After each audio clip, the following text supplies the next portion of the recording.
Hey guys, I wanted to make a podcast this time so you can join me on your earbuds and hopefully I can speak a lot more fluid due to the fact that I am quite camera shy, and this is a very important topic that I want to get to today. I do still plan on doing that talk with the graduate student about invasive species, why biodiversity is important in the forests, and kind of the mycorrhizal relationships there. But today I wanted to take a spin down the microbial lane living inside of us, as microbes live all around us in the soils, but they also do very similar things for us inside of our own bodies. So this is really important for us to know because it has a lot to do with our health, our nutrition, getting to know our bodies, and maybe something that you haven't really looked into. I think when we look at food, we think, okay, like this much fat, this much sugar maybe isn't good to consume, but why? Like, let's dive into kind of why these things are bad and maybe why we should take a deeper look on what's going on and on the inside on a microbial level. So if this interests you at all and you're going on a health journey or you're looking at going on a weight loss journey or anything, or you're just passionate about your health in general, please give this a listen. I'm not a professional again. I just religiously study this stuff and am very passionate. So as much as I love microbes and fungi in general, I am also very passionate about nutrition, as I've been on a journey for about 6 years now, learning the hard way many times as I've struggled with anything from autoimmune disorders, inflammatory diseases, and even C. diff colitis, which is a pathogenic bacterium that can be fatal in many cases. I originally got into fungi through culinary and medicinal mushrooms due to how fun they are to cook with, but also how much adaptogens really eased so many issues I was struggling with. The more I learned about them on a microbial level and not just the fruiting bodies they produced, the more I realized how vital they are to our survival and really not just a fun side dish to add to your meal. Along with bacteria and other microbes that live in the soil, they make up a lot of what is in this world and all around us. So without the bacteria living within you and in your intestines, you wouldn't actually be alive. This may be a niche subject, only booming into light in the past 5 to maybe 10 years due to chronic illness and disease becoming more prevalent, especially in Western civilization. But it should have really never been niche. We need to connect with them or the human race will slowly deteriorate, and that's quite honestly a fact. Your gut is known as your second brain for a good reason, and it's not only just linked to your physical health, but also your mental health. So I guess let's start off with this. What are gut bacteria? Although a lot of information of them is still left unknown, we do know that they are responsible for breaking down the foods we eat into vital nutrients we need. Without them, we actually can't produce things like vitamin K, and vitamin K literally aids in your bone and tissue health. When you lack vitamin K, especially in childhood, for example, by giving children too many processed foods or unfortunate deficiency, they can actually have hindered bone development along with other health issues. Most gut bacteria are categorized in large phylums such as Bacteroides, Firmicutes, and Actinobacteria. We can develop healthy gut bacteria through eating a whole food, organically grown diet, along with fermented foods such as kimchi, kombucha, sauerkrauts, and one of my favorites, yogurt. Historically, yogurt was used to solve digestion issues for thousands of years. Its origins are unknown, but we can thank Stamen Grigora for bringing yogurt over to the States in 1904 through his fascination and studies of the bacteria inside of it. He's responsible for finding one of the bacteria called Lactobacillus delbrueckii bulgaricus. This bacteria works in tangent, but does not need to work with the other bacteria in yogurt called Streptococcus salivarius thermophilus. They both excrete lactic acid that makes the milk inhabitable for other bacteria, in turn also helping our own microbiome. So, gut bacteria live in the large and small intestine, and they're all unique to every individual, all being influenced not only by what we eat, but also by our genetics. This means that the food commonly eaten by your previous generations in your family can pass down bacteria to you, encouraged by the same eating habits in your youth. For example, the average American can actually not absorb or break down the nutrients in seaweed, also known as nori. That bacteria is a specialized gut bacteria that lives in cultures like Japan, where they have been consuming nori for generations. This special gut bacteria did a lateral gene transfer on a marine bacteria called Zobelia galactinovorans, and it somehow ended up in the gut microbiome of Japanese people. This rule also applies to anyone that has a prominent food that they've eaten in their culture. through the generations, such as potatoes or rice, you will most likely be better at breaking down those foods than people from cultures that food may have been less available. We can also destroy these unique gut bacteria built up through our ancestors by consuming large amounts of sugars or processed foods. It seems these days more and more people struggle from things like diabetes, heart issues, difficulty managing a comfortable weight, digestion issues, and so on. With the booming studies on gut bacteria, we're realizing that the lack of diversity in our gut from lack of organic or fermented foods in our diet is causing a crisis in the world of health. A study was done using the microbiota taken out of feces from a person that is overweight and processed into mouse chow. Kind of gross, but sure. Once the microbiota was transferred into the mouse started gaining weight at a faster rate. And you can read more about this fascinating study in the description. Organic grown foods encourage the development of and carry vital bacteria on the crop itself. So it's proving that Western civilization and the average American diet is actually making us gain weight faster and on a level that we are having a harder time controlling. So when we eat processed foods or crops that come from factory farms with chemicals, we're not only getting less nutrients from the produce itself, but we're also destroying the diversity of the gut bacteria, leaving us also vulnerable to pathogens or even bacteria inside of us that may not be pathogenic now, but can become opportunistic given the chance, as when there are less types of bacteria to keep them at bay, they can make a throne for themselves inside of you.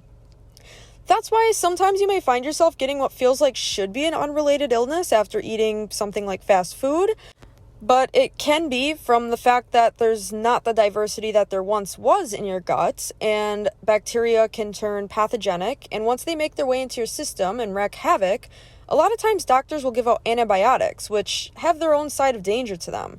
There's a place and a time for antibiotics, and they save many lives, but they're also known for killing off all the bacteria in your gut, good ones included, which is why you need to take probiotics in that place.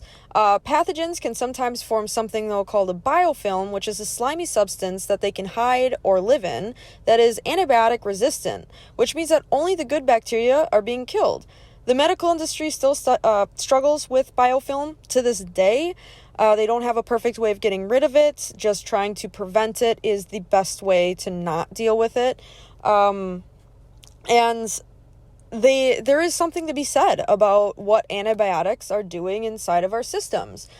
There obviously, like I said, is a time and place. They save a lot of lives, but getting that biodiversity back into your gut is not always an easy thing. And even after you're done with your antibiotics and getting rid of the first pathogenic bacteria, you are still left vulnerable to other pathogenic bacteria. So we can also talk about the other end of the spectrum about how certain health fads also affect our gut health. A lot of large corporations and companies, supplemental companies, they want to sell their supplement. So they don't always have your best interest in mind. But gut bacteria are not only responsible for breaking down foods into certain ways we can use, but also for regulating cell growth and aiding in metabolism, which some supplements can do the reverse thing. Specifically, they have a role to play in aiding the endoplasmic reticulum, which is a part of the cell responsible for folding proteins, calcium storage, and creating energy. Along with eating poorly, overtaking vitamins in supplement form can also stress out this part of the cell, causing it to fold proteins incorrectly and in turn killing cells and causing things like cancer. Being careful in overtaking things like vitamin C or B12 due to the reverse effect it has on your cells is very important to pay attention to. Many things, even like nitric oxide, which is a popular supplement for people with heart or blood issues that bacteria in your body can regulate and create naturally, can easily go wrong when overtaken in supplement form, causing cancer and the death of cells due to the endoplasmic reticulum folding proteins improperly, getting stressed out, and basically causing inflammation. So bacteria are responsible for kind of easing the stress of the endoplasmic reticulum, so kind of supporting the bacteria in your body can really help you kind of create these things naturally and maybe not having to take so much in supplement form. This is things where adaptogens or natural regulators come to help your body from stress and extra inflammation. making a healthier environment for bacteria and cells to regulate things properly. Mushrooms like oysters, pleurotus mushrooms, ginseng, turmeric, molecular hydrogen are all good natural things to add into your diet to put everything at balance. Molecular hydrogen is a hydrogen stripped from oxygen, making it the smallest molecule in the world and the first element ever listed. It can be taken in different forms and is used around the world, even in hospitals, such as in Japan, to help regulate things like blood flow and kill free radical cells without killing too many, just like antioxidant supplements can do. Oxidation is important and a proper amount of inflammation to protect you from pathogens and create new cells. So antioxidants can also cause cancer due to the fact that they just completely stop oxidation in general. So just like nature intended, balance in our bodies starts with a natural eating and living. All of these studies prove that Western civilization is having a negative impact on our bodies and our health due to the disconnect from nature and our draw to a chemical-based diet. And honestly, don't get me started on FDA food dyes and preservatives. A great example of proof for our gut microbiomes becoming weaker and weaker due to modern living is in 2008 when the Western world came into contact with the Yanomami tribe deep within the Amazon forest. They believe that the fate of them and every other human being is linked to the environment protecting them. And wise as that belief is, I would honestly categorize that more as a fact. There were tests done on their fecal matter immediately to get a good look at their unique microflora before they had contact with the outside world very long, which they ended up having the most unique microflora in the world. They were found to have at least double the diversity in gut microbes than the average American, and at least 30 to 40% more diverse gut microbiome than other indigenous tribes, which is super fascinating. And as their beliefs reign true, they're in danger as their land is illegally taken over and destroyed. So I hope all of this is opening your eyes to a new perspective of health and fitness, and hopefully this was engaging enough, as some of these studies should come as alarming, and you should definitely look more into things. Click on the links that I provide, please. They'll teach you a lot more than I'm talking about right now. But even if the environment isn't something that you care too much about, I must assume that your body, which is the only one that you get in this world, would hopefully intrigue you into looking and digging farther into the world of microbes, because we're finding that microbes are the answer to a lot of heart issues, diabetes, inflammation, autoimmune issues. So this is your physical health, but that goes even farther than your physical health. It's also your mental health. So microbes and a good gut bacteria diversity inside of you is linked to less depression, less mental illness, and even offset things like Alzheimer's or dementia. So there's a lot of things that microbes can help you do if you feed them right. Hopefully we get to a point in learning about health and fitness where we don't really have to rely on big pharma as much for our pills and stuff, because hopefully we can just create healthier people. I hope this helped some people. I really do care about this. I think it's going to make a happier, healthier community the more that we look into our own bodies and our health. And I think that there's a lot of answers in learning about microbes and the environment and kind of connecting more with nature. It's proven to be true in many, many studies, and I like to move away from big pharma as much as I can. I do think that I know that they save lives, and I know that a lot of people rely on it for their health and for survival. So I just think it's cool to also look into other options and see if there's more that we can do, or if there's an answer in nature that maybe doesn't cost you your whole wallet. I hope this helped. I will talk to you guys next time. If you have any questions, please ask them. Let's open up some discussion. If you have anything to add, please add it. And if you have anything to correct me by, please do. Most of this is free talking, bullet points, that type of thing.